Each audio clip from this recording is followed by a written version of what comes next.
What's up, guys? In this video, I'm going over all the updates with Celsius Network. The last 2 to 3 days, we've got a lot of updates, so I'm going to cover them as quickly as I can, tell you guys what matters. I'm going to talk about the examiner is now going to look into CEL token and also look into if Celsius was a Ponzi. There are new bidding deadlines for our assets. I'm going to take a look at the mining profitability with the new coin report that came out yesterday. I'm going to take a look at the progress on insider clawbacks. I'm going to talk about, is Alex still in charge of a lot of our funds? And I'm also going to talk about, is the UCC helping us and Simon and any other creditor-led recovery program to actually win the bid? So first, I'm going to start out with some boring stories to get them out of the way. There was a conference in England talking about property rights in crypto, and I believe the judge was a part of this, and this will just be something that if more comes out, I will let you know, but it was one of those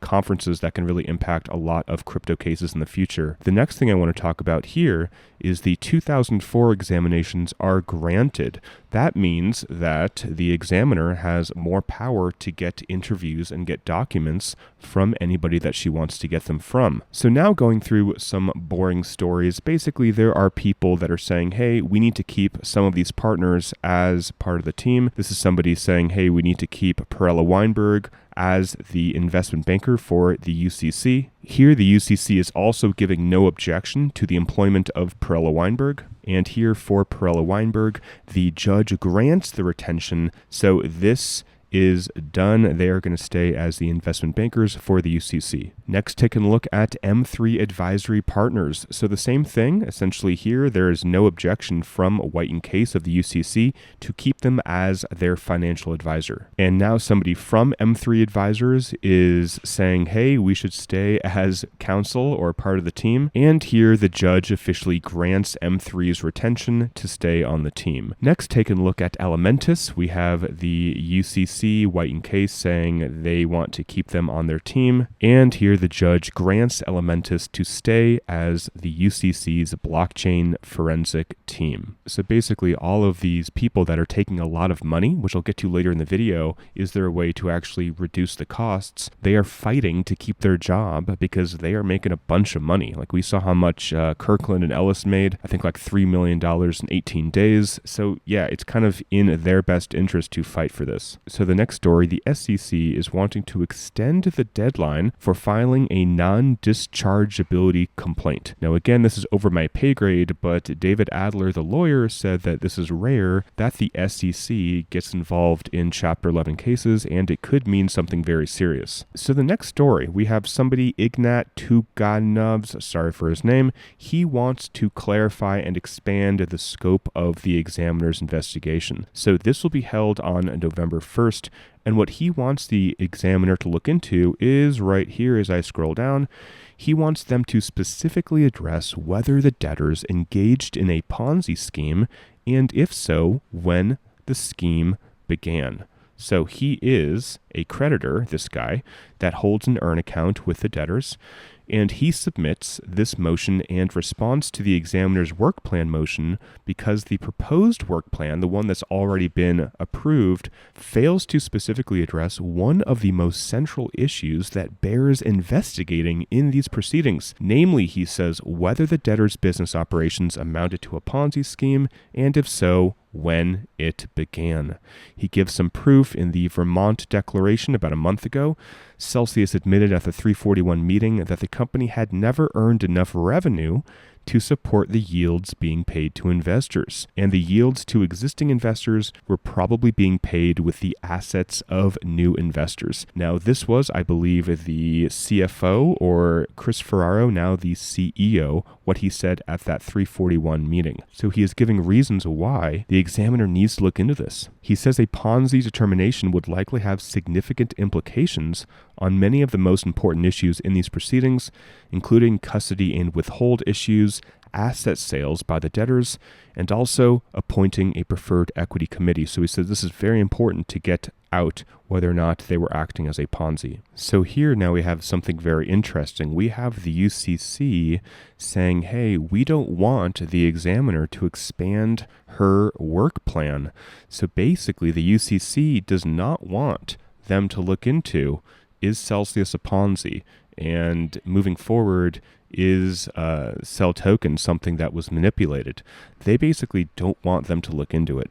So I find that very interesting. It says a wide-ranging examiner's investigation could needlessly duplicate the investigation being conducted by the UCC already. Remember, the UCC already has their investigators, their lawyers, their people looking into things. So they're basically saying, hey, we don't want duplication of things to be looked into twice, which they've talked about before. They said the committee and the examiner have agreed that the committee will share with the examiner certain work product created by the UCC's cryptocurrency consultant, which is Elementus. So the committee is concerned that the examiner's work plan exceeds the scope of the examination contemplated by the examiner order. So whatever that means. Essentially, the committee is saying, hey, don't expand your scope. Stick to what we told you, or stick to what we originally agreed upon. The UCC also says that there are 40 states investigating what's going on here, and ultimately increasing the examiner's scope to investigate specific issues already being investigated by the state agencies or securities regulators would again be duplicative, costly, and inappropriate. The committee continues to believe that the examiner should not spend much, if any, time monitoring ongoing governmental investigations. So just to remind you guys, the FTC, all of these three-letter acronyms are getting involved in this case, and the committee is saying we don't need the examiner to overlap with what is already being investigated. And ironically, the UCC says they have concerns regarding any fees, expenses, or costs incurred in connection with the examination. So that actually leads me to a future story talking about them maybe getting a fee examiner, which I believe it's called. So here talking about the fact that Celsius wants bidding on the assets. So all of these states, the examiner, everybody's saying, hey, we should not have an asset sale. We should not be bidding. The debtors obviously are saying, no, we want there to be a bid. And this is 19 pages. I am summarizing a lot for you guys, so I hope you appreciate it. I'm just kidding. So the bidding procedures objections, they said, should be overruled. For one, the debtors, Celsius, expressed their commitment to maximize value for their account holders, and they believe, the debtors believe, that the best way to maximize value was to conduct a robust, transparent sale of their assets, including like the earn accounts, the coin balances, retail institutional lending portfolio, swap services, staking products, CEL Pay, Celsius X, etc. And here they actually have extended about 3 weeks their initial bid deadline for retail platform assets. And Simon, talking about this, says updating bidding timelines for Celsius auction and more flexibility in the types of bidders that the UCC has been asking for. Good job, UCC. I think educational content in the video series, his video series, I think, has progressed the process, and this is a good thing. So again, they're allowing more time for bidders. And Celsius said that now they are providing an adequate time frame for the resolution of any ambiguity regarding what constitutes property of the estate. So this was one of the main issues, right? We had all these people saying, how can we bid on assets, or how can anybody bid on assets when we don't even know what is property of the estate or what is property of the depositor or the creditor? And they're saying now, with this additional time of about 3 weeks, hopefully these issues should be worked out. And here is another motion just with those new dates updated here. The initial bid deadline for retail platform assets, November 20th. So we have about a month from today. So things have been pushed out closer towards the end of the year. So now we have Jenner and Block, who is the law firm that the examiner is using. And essentially here's where they talk about they're going to be looking into CEL token. So this will be talked about on November 1st in court, but they're talking about the expansion of the scope of the examination. Now, very important as I scroll down here, because I've read all this for you guys. Basically, here it says, and I'll read it for you guys, the debtor's CEL token. This is what they want to look into, including why and how other digital assets were converted into CEL tokens, and how these tokens were marketed, stored, and traded, including whether any of the debtor's trading practices involving CEL tokens generally or determinations of CEL tokens awarded as part of the Earn Rewards program impacted their value. Now, I want to read this next paragraph, and then I'll comment on what I think. They also want to look into the representations debtors generally made in public representations to customers to attract them to their platform, yikes, and about their cryptocurrency holdings and account offerings. So I want to take a pause, and this whole idea of Celsius using our assets to manipulate the price of CEL token, this was actually what they were publicly saying they were doing. Now, what do I mean by this? Well, they would use our assets to basically pay CEL token rewards every single week, those who were getting rewards in CEL. And they said this every week. They're not dipping into their treasury like other companies do. They are going to the open market. So they are going to Uniswap or FTX or wherever CEL token was being purchased, right? They were going to the open market and buying CEL token. And they said that this is probably helping the price of CEL token. So whether this practice was illegal from the start, I mean, I don't know, but they were telling us that that's exactly what they were doing. They were buying our rewards that we were getting paid every single week in CEL token on the open market. And how are they buying those rewards? Well, with our coins, right? If we have Bitcoin on the platform and we are earning rewards in CEL, they're essentially taking our Bitcoin that we are giving them and they are buying CEL token with our Bitcoin. So none of this is like a new thing for those of us that have been listening to the AMAs for years, like I have. But whether or not this was illegal, I mean, I don't know. I mean, the fact that the insiders were selling while they were using our assets to boost the price up, is that illegal? So here we have the hearing agenda that is going to be held tomorrow, or probably today when you watch this, October 20th. So I'm not going to go through everything they're going to talk about. Obviously, I will make a video going over the most important things. So next, there is an order appointing an independent fee examiner, which is kind of ironic, and they will review the fee applications of retained professionals. So we're getting all these people like Perella, we're getting the other people I mentioned in the video, which I can't remember, M3 Partners, all these people that like the UCC are using, right? The UCC has a lot of different firms, investment bankers, etc. And now they want to appoint an examiner, a fee examiner, which is just kind of ironic, right? So anyway, this should take place, I think, tomorrow, actually. They are going to spend more money on a fee examiner that will hopefully save them money. It's just a crazy situation that we're in. So now let's get to our favorite 18-year-old. We have Daniel Frishberg. He is pushing for the expansion of the scope of the examination, and he really wants these insider clawbacks to begin immediately. He says, I respectfully state that the examiner's scope should be expanded to include insider clawbacks and potentially significant cost-cutting measures, since the UCC is not only not making any progress on clawbacks and cost-cutting measures, but they're actually directly hindering efforts. All right, so he says, I cannot think of a logical argument that the UCC or the debtors can make for failing to start clawbacks against known insiders.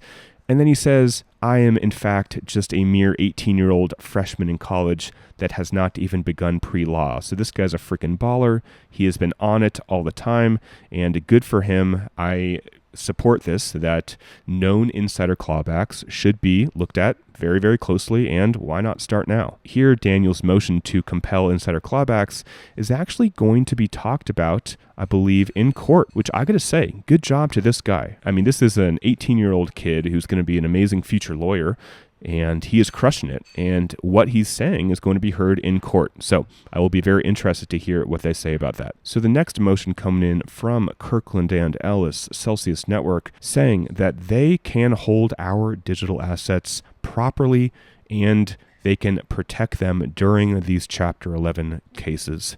So essentially they're writing a lot of stuff, which I'm not going to cover, saying that, hey, we know how to properly store the assets, and the assets do not need to be moved somewhere else. That's what they're saying. So the new coin report did come out yesterday on the 18th, and I am not going to dive into this right now. Personally, this is not my expertise, so I'm not going to dive into this. I'm just going to cover what other people said about this, and if someone is an expert who has been covering these weekly cash flow forecasts for months, wants to come on my station and talk about it, I'd be happy to have you. The first thing though, Alex is the director of the Celsius Network Limited UK entity that still apparently controls $1.7 billion in depositor funds. So that is definitely something to be aware of. Next, we have Zach, who says, as much as people want things to be bad, the numbers tell a very positive story. $2.54 billion in coin plus $1.91 billion in non-crypto assets. These are the estimates used in the first balance sheet. Basically, he says the hole has gotten smaller. That is what he is saying, which is good news for everybody. Basically, if Simon's plan gets approved, that would just mean it would be a much smaller hole that the assets and getting equity in a VC fund would need to fill in order for us to all to be made whole. And here, just a quick tweet from Keith. He is saying that the Bitcoin mining, in his opinion, has actually gotten worse, and he's a little bit concerned about that. He says, remember when I said mining was not profitable, and some of y'all wanted to say otherwise? How does over 14 million in net income loss sound? So again, I'd be curious to have somebody on my station to really break this down for me, because I am not, just publicly, I'm not an expert on this. I already covered this from Simon Dixon, saying that it's great that these extensions for the bids have been extended, which is very, very good for Simon and other plans. Here Simon says a story that I did not cover.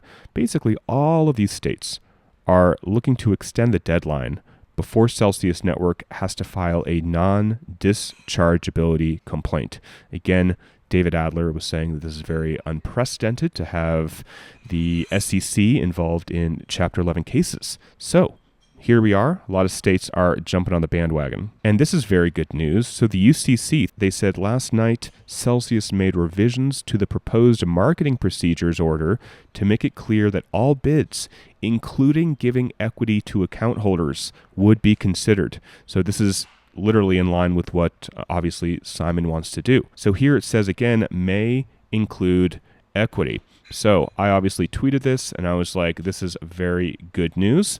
And maybe they were listening to what Simon was saying. And talking about Bitcoin mining, just one more time, we have Cam Cruz, a very smart guy. So he is again thinking that the Bitcoin mining operation is not going very well. And there are a lot of very smart people that can argue both sides. And I am not going to come on here and say I'm the expert. I am just sharing opinions right now, but I'm happy to get other people on the station if they want to share what they think is actually going on. I know that Celsius did not release all the information in this latest coin report, so they are still withholding things. That's what I've been hearing from a lot of people, which sucks, to get the full picture of what's actually happening. So I will keep you guys updated on what matters, but take a look at this final chart. So this was actually shared by Simon Dixon. Essentially, if we can get assets that will massively go up in value in the next bull run after having number 4, then that would be the best way to make us whole. And I'll end it at that, guys. If you made it this far, thank you. I'm trying to condense a lot of information into a very short video, and we have the date before the court tomorrow. But ultimately here, we need to think about the long term. We need equity in a company that has assets that are going to go up in value, that could potentially IPO during the next bull run. That is how we will be made whole. There is literally no other way. There's no other way. We're not going to mine our way out of a hole. We're not going to mine enough Bitcoin, I should say, to make up that hole. It's going to be through like an IPO. So guys, that's it for the video. Thanks for watching. Make sure to subscribe if you have not already, and if you want to catch these updates. Until next time, talk with you soon, and bye for now.